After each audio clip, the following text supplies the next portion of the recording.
Mickey Mouse, Donald duck बऱ्याच जणांना आवडतात. पण ह्या सगळ्याच्या मागे कोण होता तुम्हाला माहितीये? हे शक्य कोणी केलं? आज आपण अशाच एका जादूगाराची कथा ऐकणार आहोत, ज्याने आपल्याला हसवलं, शिकवलं, स्वप्न दाखवली. होय, आज आपण बोलणार आहोत वॉल्ट डिस्नी यांच्या प्रेरणादायी जीवनाबद्दल. चला भेटूया त्या जादूगर काकांना, वॉल्ट डिस्नी. पण त्याआधी एक गेम.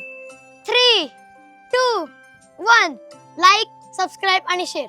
ज्याने आधी केलं तो आजचा डिस्नी चॅम्पियन. नमस्कार, मी तन्मय आणि तुम्ही पाहतात कलाकार दिन विशेष भाग 340 powered by GoPrack.com. Walt Disney यांचा जन्म 5 डिसेंबर 1901 रोजी शिकागो या शहरात झाला. वॉल्ट लहानापासूनच चित्रकलेत रमायचे. एकदा तर त्यांनी आपल्या घराच्या भिंतीवर मोठं चित्र काढलं आणि आई खुश होती.